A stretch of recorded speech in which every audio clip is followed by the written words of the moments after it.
E agora Bruno Amâncio vem chegando. Pode entrar, Bruno, já no clima de clima Natal de também. Jingle Feliz véspera de Natal, amigo. Para nós.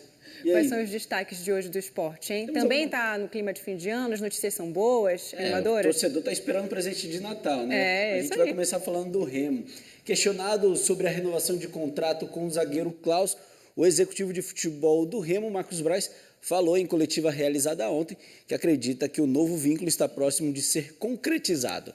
O anúncio da prorrogação de contrato do zagueiro de 31 anos deve ser feito aí nos próximos dias, quem sabe aí o presente de Natal para a torcida azulina.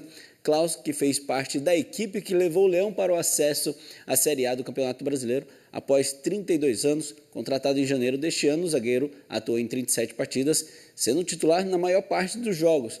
Pelo Leão, além do acesso na Série B, conquistou o título do Parazão 2025. O desempenho com a camisa azulina despertou interesse de outros clubes, mas a tendência é que Klaus siga defendendo o Leão em 2026. E Bruno, e Klaus, Papai Noel em inglês, né? É o Klaus.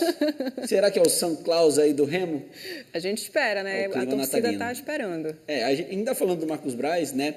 O executivo de futebol do clube, deu entrevista para a imprensa e citou o planejamento para a próxima temporada, além da renovação dele com o Leão para 2026. Nesse fim de ano, o telefone de Marcos Braz deve estar sempre ocupado. Eu vou dar uma entrevista coletiva agora, daqui a pouco a gente fala. O executivo de futebol do Remo apareceu na sala de entrevistas do Baenão para tratar de vários assuntos. Um dos principais e as contratações, hein? Quase virou verdade que nós estaríamos atrasados. Estaríamos atrasados em quê? Estaríamos atrasados se a gente, no dia 3, não tivesse técnico. Estaríamos atrasados se a gente, aí há 20 dias, 15, 20 dias da Série A, não tivesse técnico. E se você pegar, olha como é que é a narrativa das coisas. Quantos clubes da Série A do Campeonato Brasileiro ainda estão sem técnico ou tiveram técnico agora para o primeiro dia da temporada? Bom, o mistério sobre os novos jogadores do Leão permanece a poucos dias do início dos trabalhos. A pré-temporada do Remo começa só no dia 3 de janeiro e o elenco ainda está sendo montado. Marcos Braz tem usado diversos argumentos para tentar convencer os atletas a aceitarem esse desafio de defender o Remo em 2026.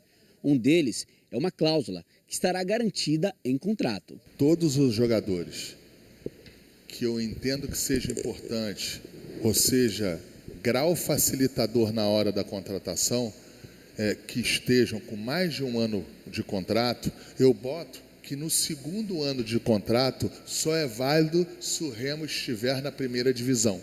Por que eu faço isso?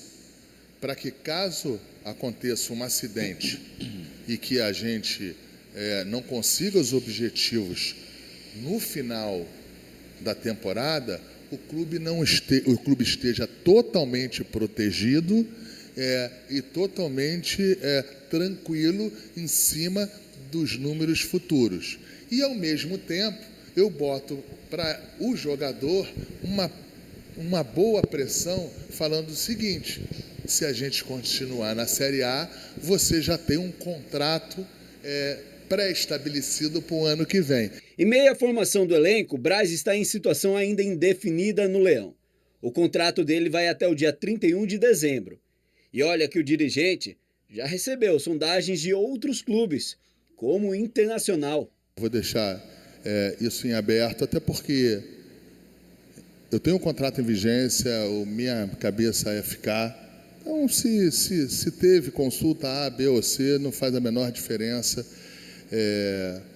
A minha cabeça está aqui no Remo, mesmo tendo um contrato aí a curto prazo vencendo. Diante da indefinição sobre o futuro de Marcos Braz, ao menos o treinador já está definido. É o colombiano Juan Carlos Osório, que vai receber os jogadores na pré-temporada no CT do Retrô, que fica na cidade de Camaragibe, na região metropolitana de Recife. Uma estrutura de primeira para um time de primeira.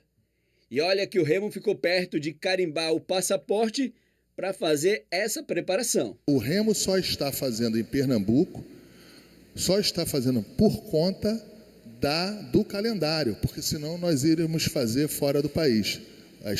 A nossa pré-temporada ia ser nos Estados Unidos ou em Portugal. Mas, como a gente não tem esse time, a gente fez aqui, vai fazer aqui em Pernambuco, que é mais do que notório. As pessoas conhecem lá, são são 9 campos de futebol profissional, alimentação adequada, um sono adequado. A pré-temporada azulina será até o dia 17 de janeiro, porque um dia depois tem o primeiro jogo oficial. É a Supercopa Grão-Pará contra o Águia de Marabá, no Mangueirão. Em seguida tem o Parazão, onde o Leão vai defender o título estadual conquistado neste ano. E aí, dias depois, a tão aguardada estreia na Série A, onde a principal meta é a permanência, mas também com ambições maiores. A gente tem um objetivo central, mas o que a gente quer mesmo é uma competição internacional no ano que vem. Claro que é uma sul-americana, isso que seria o grande sonho, seria de suma importância para a gente aqui. Ele que está fazendo aí, inclusive, uma gerência muito boa, muito positiva, e o pessoal está aguardando, então, saber se ele continua aí por mais tempo. É, exatamente isso, Bessa. A gente traz essas informações dessa coletiva de imprensa do Marcos Braz, que trouxe alguns pontos interessantes, né? A gente não consegue colocar tudo numa só reportagem. Ele falou sobre a questão da relação dele com o presidente do Remo, o Tonhão, disse que não há esse racha e que essas informações que ele fala que são inverdades, né, são as tais das fake news, têm atrapalhado o Remo no mercado. Alguns atletas, empresários ficam perguntando como que está a situação. Essa indefinição dele também é uma coisa que atrapalha tanto na formação do elenco do Remo.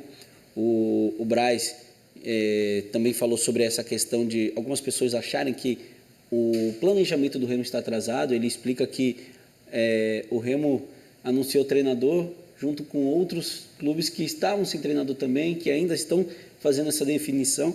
A gente pode até falar do Flamengo aí, obviamente guardando as devidas proporções. O Flamengo ainda está negociando a renovação do Luiz Felipe, ou seja, os clubes ainda estão se movimentando para a próxima temporada, e é o caso do Remo, que está chegando na Série A agora, para poder disputar depois de mais de 30 anos, ou seja, uma realidade totalmente diferente nas últimas décadas.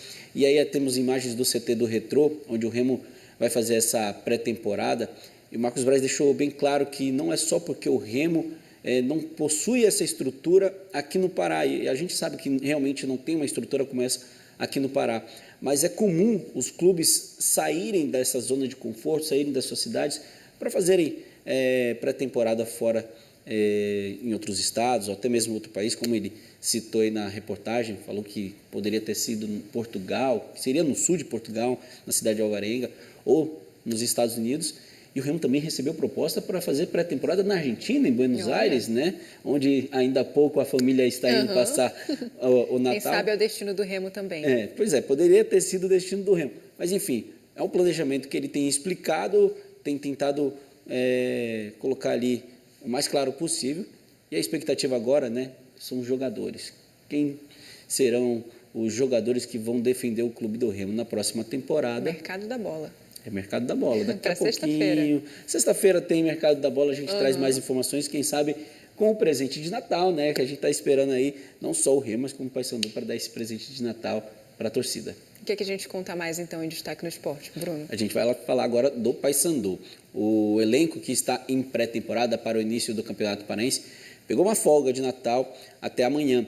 O segundo cronograma do clube, hoje à tarde, a presidência e a comissão de futebol bicolor darão entrevista coletiva no estádio da Curuzu. Lembrando que já estava previsto, né, Juliana, essa folga de Natal, 24 e 25, e também para o Ano Novo, dia 31 de dezembro, dia 1º de janeiro. Esses 2 dias, que é comum, né? Passar com a família, passar essa festividade, mas o trabalho não para. Curuzu ali está com muito trabalho, o Paysandu tem tempo para recuperar.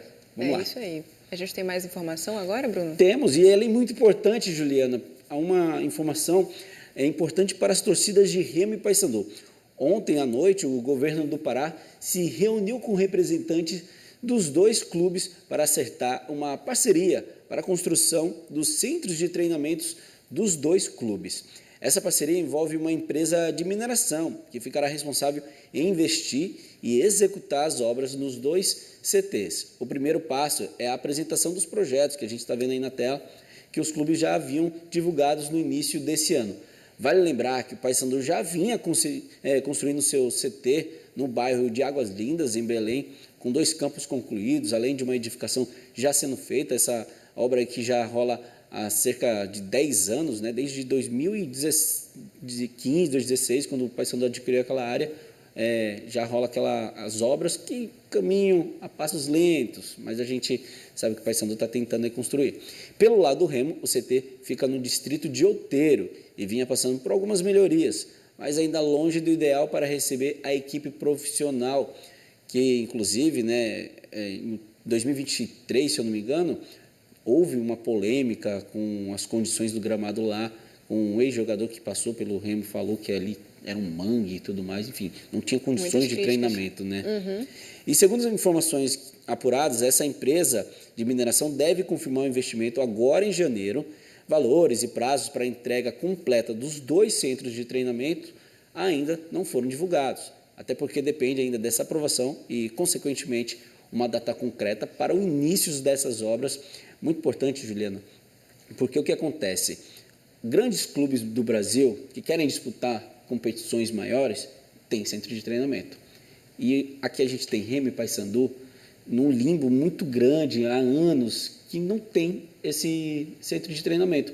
Paysandu ainda faz alguns treinos ali no CT, porque já tem o campo, mas toda a preparação, a academia, o pré-treino é feito na Curuzu. Ou seja, tem um deslocamento onde o jogador acaba perdendo esse pré-treino. Exatamente. Quem conhece sabe, né, Juliana? Você os bastidores são muito importantes, não é, Bruno? Como você falou, a academia, tudo fica ali em volta do campo, não só onde você vai tocar a bola, digamos assim, mas toda a preparação. Futebol não é só o gramado ali, né? Tem Exatamente, uma preparação. Tem todo um trabalho por trás e a logística para tudo isso funcionar de uma forma melhor é muito importante. Um CT completo ajudaria nisso tudo, tanto Remo quanto Paysandu e outros times, não é? Exatamente, e tem um porém nisso tudo, né? Como a gente estava falando, o Paysandu tem essa questão. O Remo, esse ano, inclusive, vinha treinando no Bainão, jogando no Mangueirão e, às vezes, treinava, no início do ano, treinava em outros lugares, chegou a treinar até num balneário, num campo que ficava perto de um balneário, ou seja, para um clube que quer estar numa Série A, não só o Remo, mas também o Paysandu, que almeja isso no futuro, precisa ter essa estrutura. E aí essa estrutura, para quem quer almejar grandes coisas, isso é importante. É isso aí. A gente tem mais uma informação, então, para fechar os destaques de hoje do esporte? Exatamente. Essa aqui poderia entrar no quadro Mercado da Bola, mas a gente vai só dar essa informação aqui. Antes de encerrar, vamos trazer uma notícia que envolve a Tunaluso brasileira. O meia Luan Gabriel, de 18 anos, está deixando a Lusa para atuar no Sub-20 do Botafogo. Olha essa notícia. A Águia Guerreira fechou um acordo com o clube do Rio de Janeiro, mantendo 40% dos direitos do jovem jogador. Caso o Botafogo queira adquirir essa porcentagem, terá que desembolsar R$800 mil. O Luan Gabriel, que é conhecido também como Camavinga, nome de um jogador do Real Madrid da Espanha. A gente tem aí uma imagem do Camavinga para mostrar. Olha aí, ó. Parecido, né, Juliana? Bem parecido. Bem parecido. Lembrou bastante. O Camavinga aqui do futebol paraense teve destaque em 2025, conquistou pelo time sub-20 da Tuna o Campeonato Paraense, a Copa Pará Metropolitana e a Supercopa Pará. Foram 14 partidas envolvendo essas 3 competições, com 10 gols marcados e 10 assistências. Boa sorte ao Camavinga aqui do Pará, o Luan Gabriel, menino de 18 anos, bom de bola, viu? Já acompanhei ele. Novo ainda, tem muito pela frente. Eu queria já te desejar, Bruno, um Feliz Natal, viu? Para sua família, maravilhoso e abençoado, tudo de bom para você. A gente se encontra, então, aí na redação da Vida. Daqui a pouquinho na redação. Daqui a pouquinho na redação. E um Feliz Natal para todo mundo. É isso aí. Obrigada, viu, Bruno? Até. Mais.